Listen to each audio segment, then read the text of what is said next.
open up your mind to the way, the conscious way, the way of conscious mindfulness. Podcast with me, Sifu Boggie. Hello and welcome to another Saturday show of Sit Down with Sifu on a Saturday. Hello, Saturday. And so, last week was the very first one where we did a little bit about my life and the adventures I've done. This week, the title is Dao. Who to what now? So, I touched on it, obviously, and sort of talked about it, but what is this Dao? What does this mean? Well, now, in America and some parts of the world, it can be spelt T-A-O. It can also be spelt D-A-O. So in the West, in the West and America, some people call it Tao and Taoism. Now it is actually in China. It is sort of like with a D, with a very silent T. So Taoism. And the word means the way, the path, the balance. And it is a very old system. Now, depending who you talk to, this is where it gets a little bit interesting or a little bit political sometimes.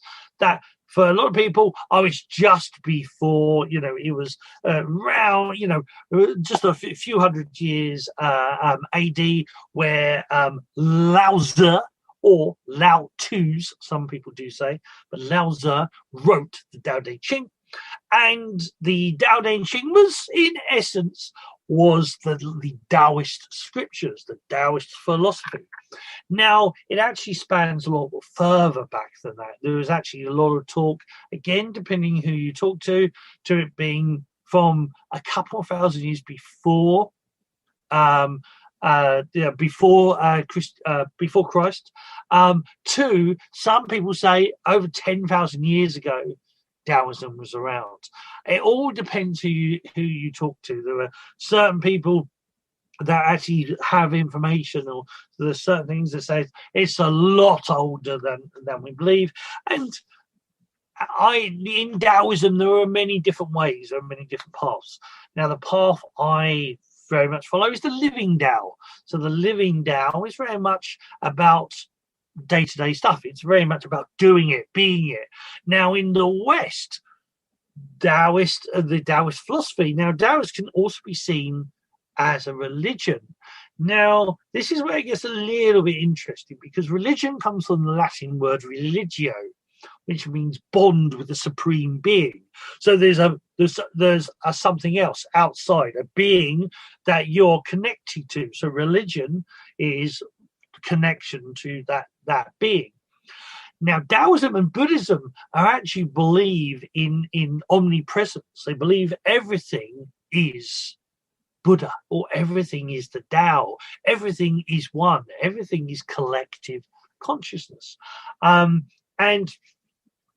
like I say, there are different styles of Taoism, and one of them, especially the DragonDog Shaman, they very much believe, and the Taoist viewpoint, that living Tao viewpoint is that everything is made from energy, which actually science actually now says everything around you is made from energy and it's vibration. But it's all conscious energy. It's aware. It's actually aware. There's even certain speculation from certain physicists that, when they look at atoms and they try to like split the atom, they were saying that the atom appears to be conscious because it's all trying to move out of the way. It's trying to avoid them splitting it. They avoid them working with it. So for certain scientists, certain quantum physicists, they're saying even atoms themselves are conscious. And it's very much an ancient philosophy. The Daoist philosophy very much believe in everything is conscious, everything is consciously aware, and everything is energy. So the Tao, like we say, the Tao is the way, the path, the balance. But we tend to think of the word balance, we tend to to be, think of a set of scales that are very straight, like a flat line. Now, especially in the living Tao, but in Taoism in general, the Tao is actually more like a wave. That wave goes up and that wave goes down. We have good moments in life and we have bad moments in life.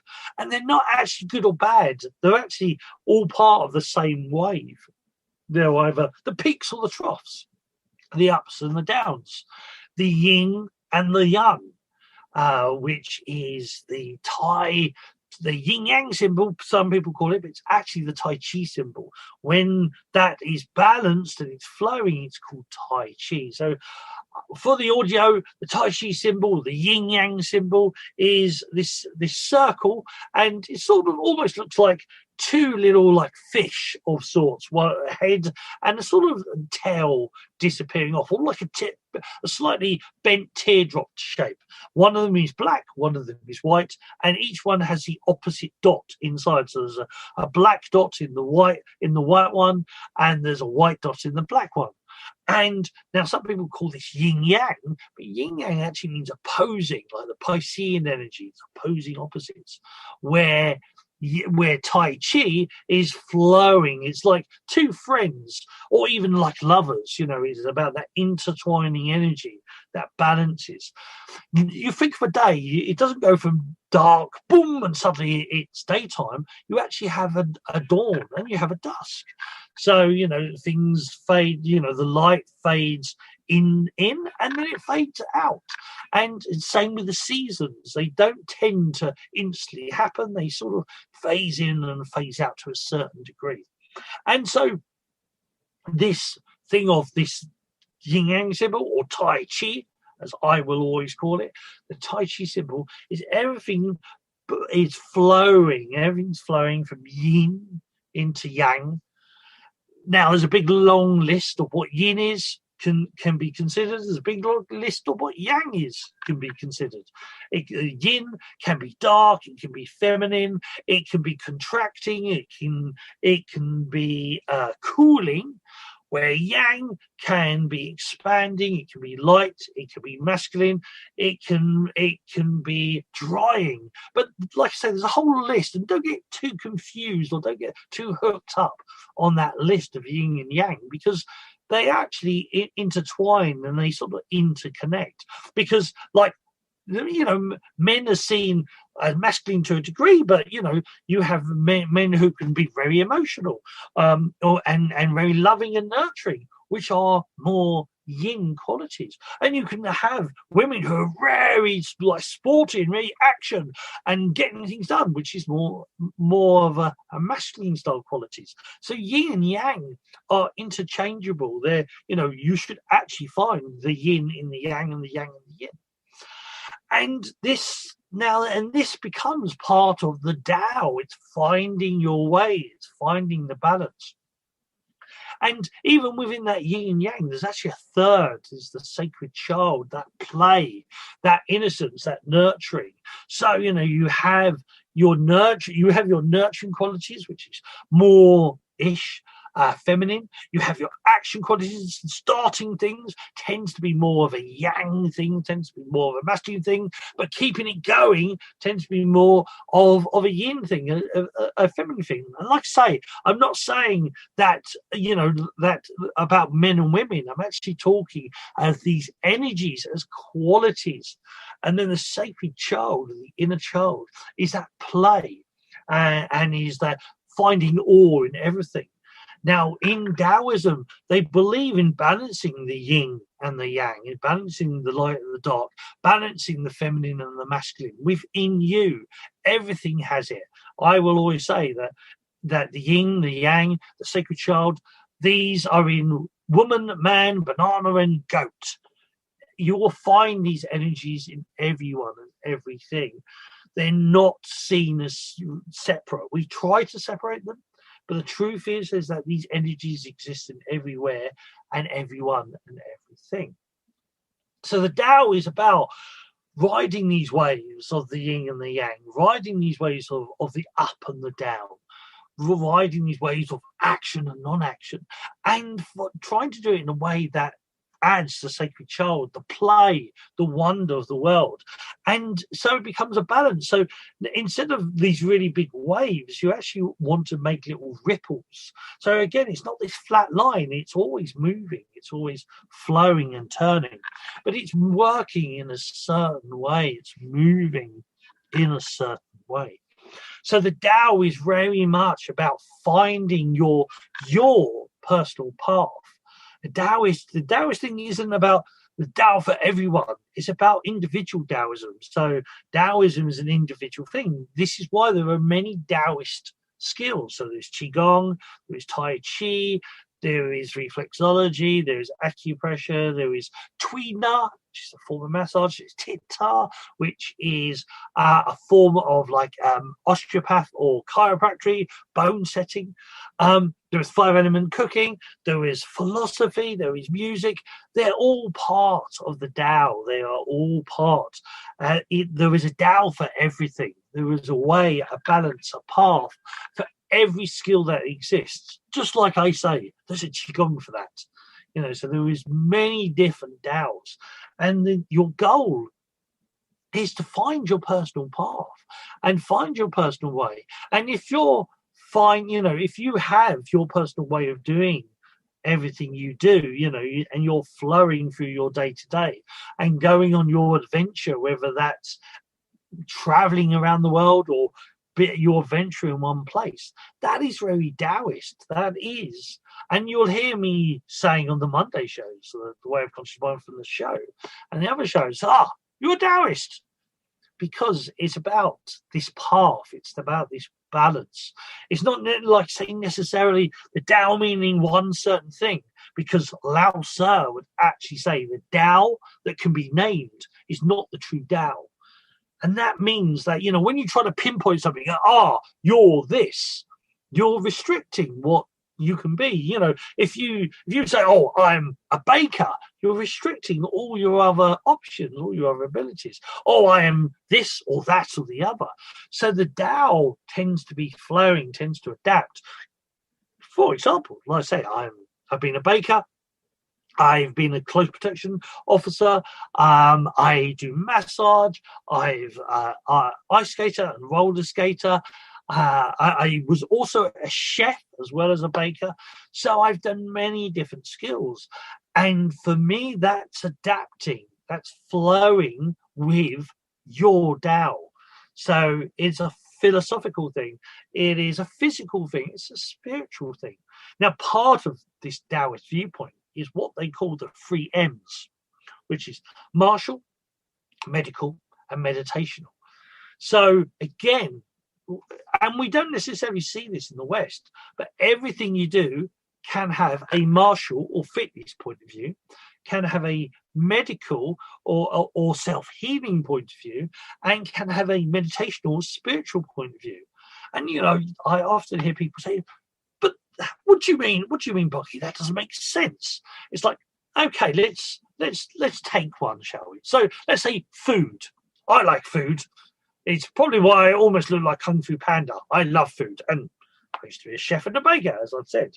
But food can fit in all 3 of those techniques. So there is food. So like if you were going to war, or the modern day warrior is a sports person.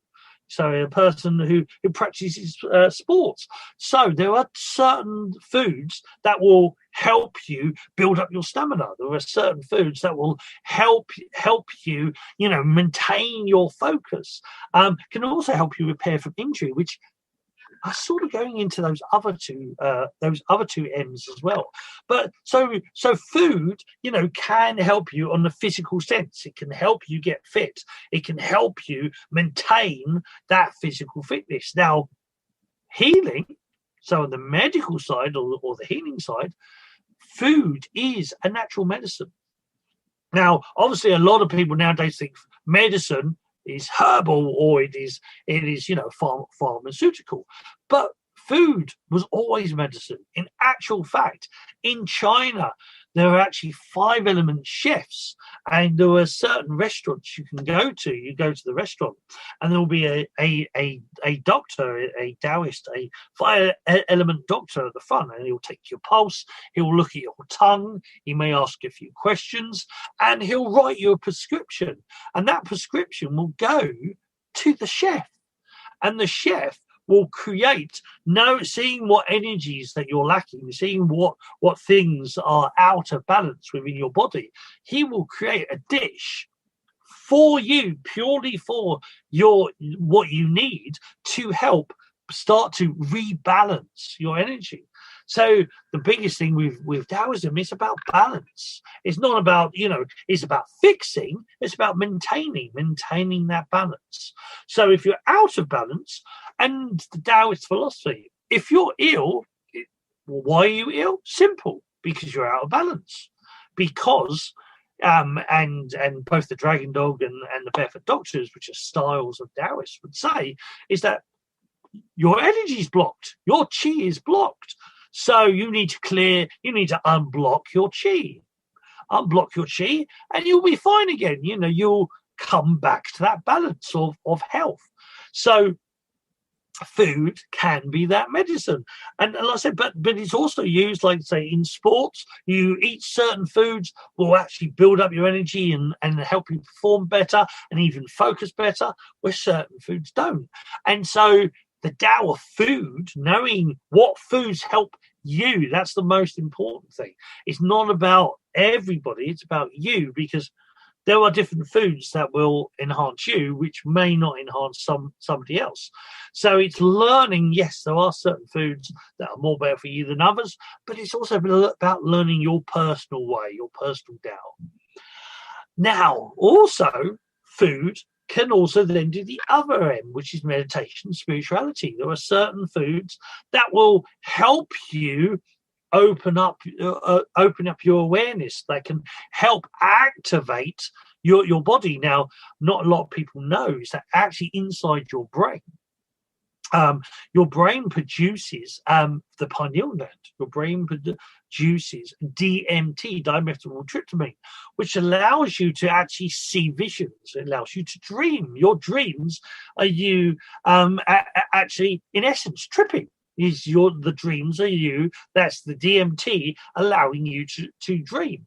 And there are other chemicals, other adrenaline, and in your body, that's almost, it's like a little bit like speed or a little bit like cocaine. It can boost you up, it can make you super awesome and feel wonderful. So your brain actually already has drugs. Your brain creates drugs all the time. It's to be honest, I've never been much of, into drugs, because I actually learned how to activate them inside my brain, how to actually activate them deep inside my mind. But there are foods that can help do this. There are foods that will help relax you.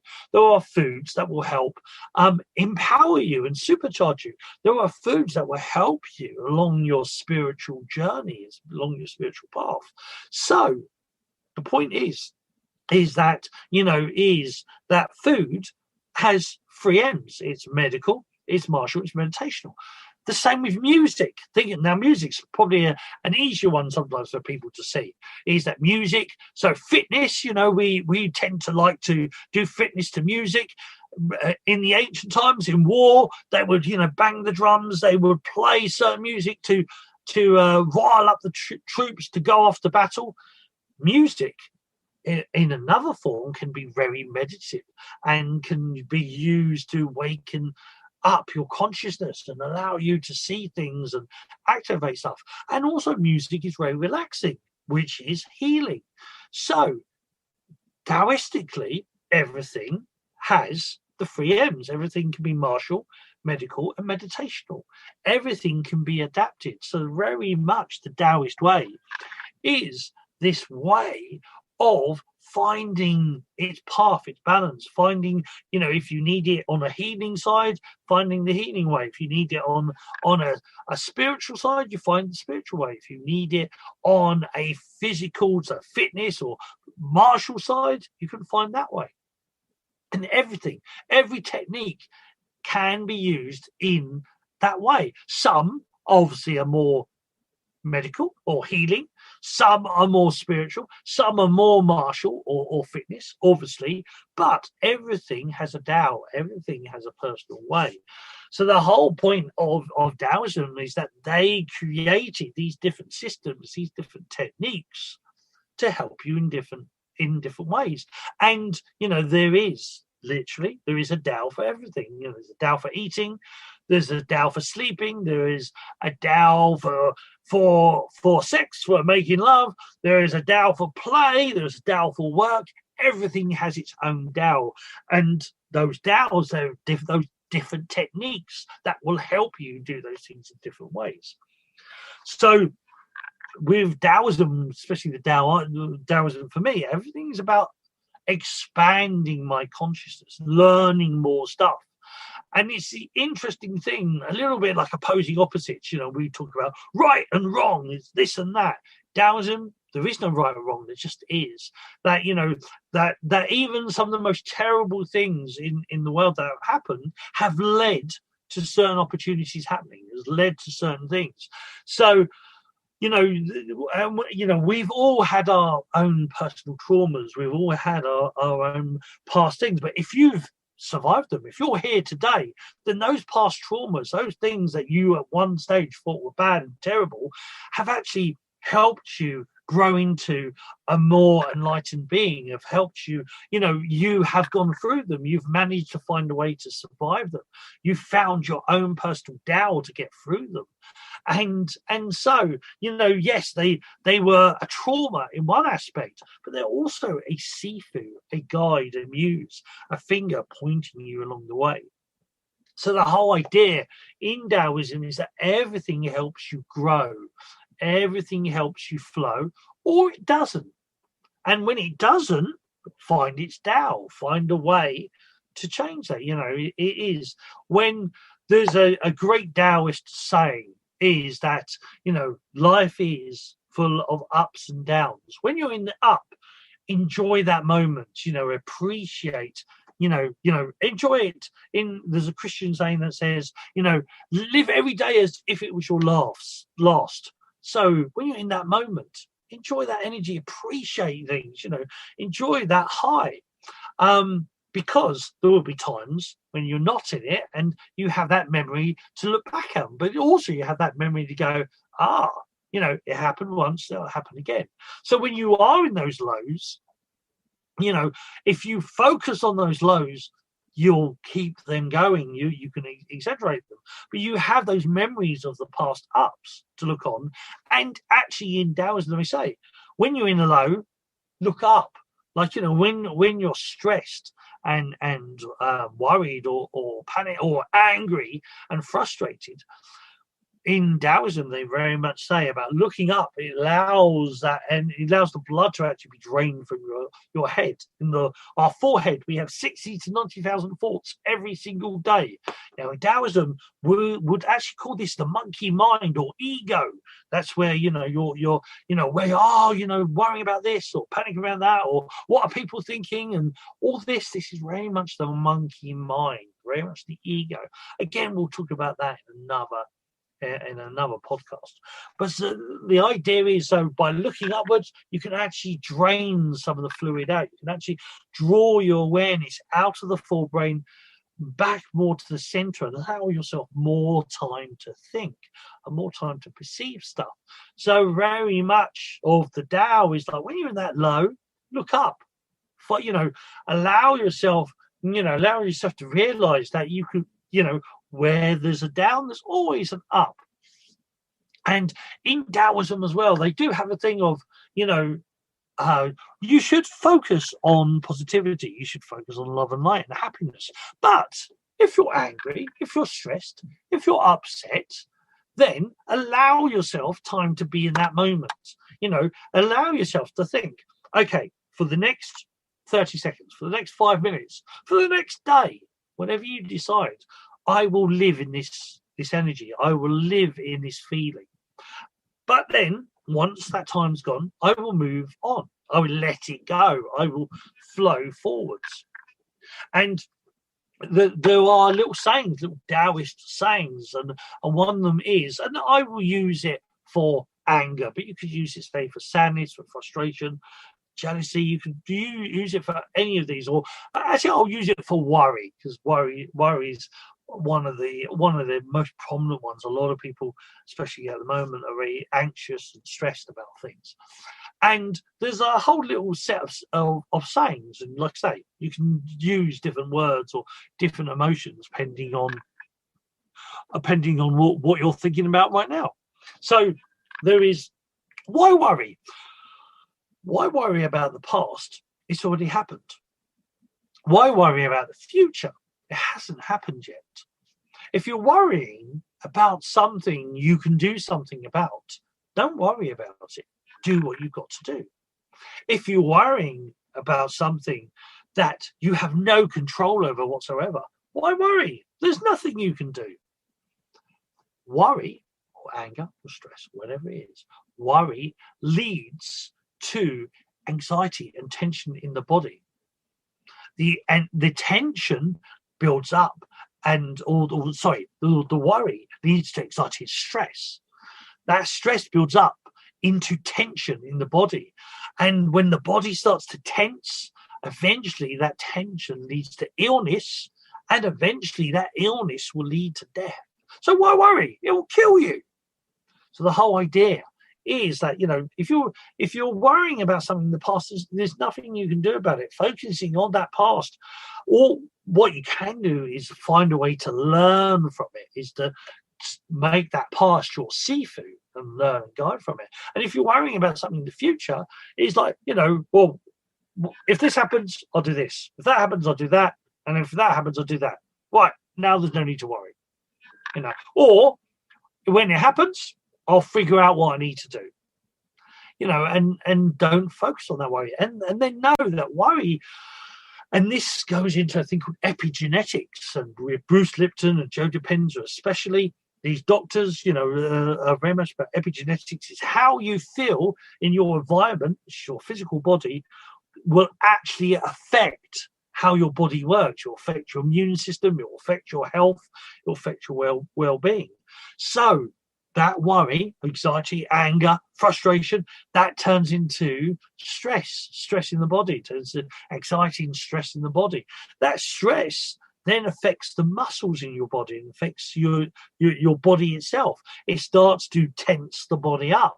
And then because the body's tensed up, it actually impedes the blood flow, and you struggle. You start to sleep less. Your body, you're more likely to get colds. We know that through stress and anxiety, you're more likely to get colds and flu, and that builds up. And then if you continue down that path, that tension in your body becomes illness, and that illness, if it keeps happening and builds up, it can eventually lead to your demise. So I focus on not worrying. Now, one of the things that actually happened to me as a kid, I worried a lot. Worrying was a big part of my existence as a child. And I actually got ulcers in the mouth. And I was actually notoriously known, like in summertime especially, because I was worried about, being outside with all the kids, and I used to get picked on and bullied. At times I could get up to 30 ulcers in my mouth, and that would actually led to IBS, to irritable bowel syndrome. I got dodgy tummy, and my Sifus, Shun and Po, would say, this is leading to that, and that could lead to other things. So you need to find ways to get around this. So they taught me Qigong, breath work. Now Qigong, a lot of people say, oh, it's moving your hands about, or it's moving meditation. And it is, but it's the 3 M's, remember. So the 3 M's, so there's a martial side or fitness side, there's a medical side or self-healing side, and there's a meditational side to that Qigong, like there is to everything. So from that Qigong, I then learned to actually rebalance my body and stop these issues. And I've done that with a lot of stuff. I've learned the different Daos to heal the body. I've learned the different Daos to sort of to adapt to the situations. I can very much adapt to different situations, and I adapt to people. I have massage skills, I have martial skills, I have energy work skills, and somebody needs some sort of, if they need to clear some of their blockages, let's put it like that, because healing is a word, but I actually like clearing people's blockages. I like helping them find their own Tao, so I can massage them at first, I can do a bit of massage on them, but eventually I want to teach them techniques that will help them heal themselves, teach them Qigongs that will help them heal themselves. So that's the point. That's the point in Taoism, is to find your own personal balance. But then once you've found that balance, you raise that bar, and then you create that new balance, and then you raise that bar, and you create that new balance, you raise that bar. The easiest way to sort of say that is, say you want to do 500 sit-ups a day. Now that sounds like a lot at first, but you start off with 5 sit-ups, and then every week, say, add another sit-up, or add 5 sit-ups if you want. So first week you do 5, next week you do 10, next week you do 15, and so on and so forth. And you build that up. And the weeks go by, and you slowly getting more and more Qigongs. So you could do a new one every day if you wanted. But, over a period of time, you would go 100, 200 sit-ups, 300 sit-ups, 400 sit-ups. You get to that 500 sit-ups, but you keep going.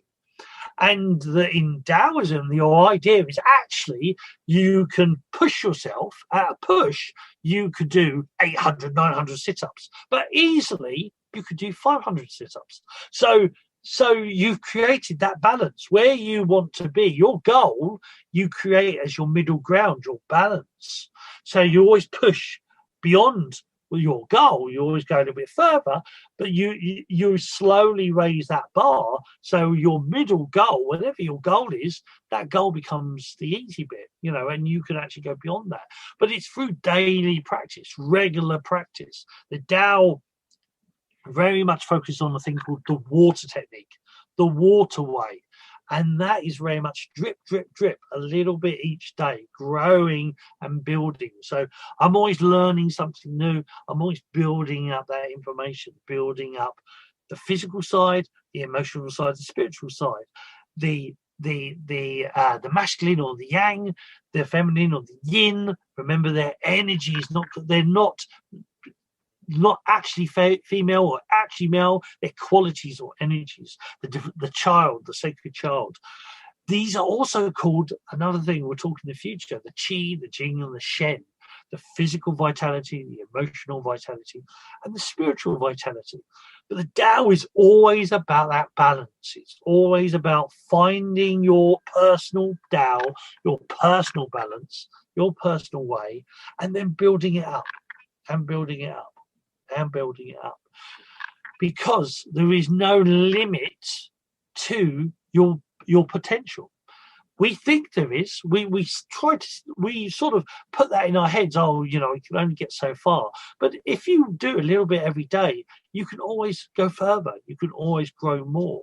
You can always flow more. So that's it for this podcast for today. Hope you enjoyed it. If you have any questions, I am on Facebook under The Way of Conscious Mindfulness. I'm on YouTube under Sifu Boggie. I'm on Instagram under Sifu.Boggie. I'm actually on Linktree, so link.tree/Sifu Boggie. You will actually, that's my business card, and you'll find the YouTube stuff, you'll find some of the Facebook stuff, you'll find different stuff. And, if you have any questions for a future podcast, there's a question that you would like to ask, find me on there or message me. You'll also will find me in lots of different places. So find me and ask me a question, let me know, I'll happily answer the question. I'll answer my Tao of it, my way, my personal path. And so next Saturday, we will talk about Qigong and about that Tao and its way.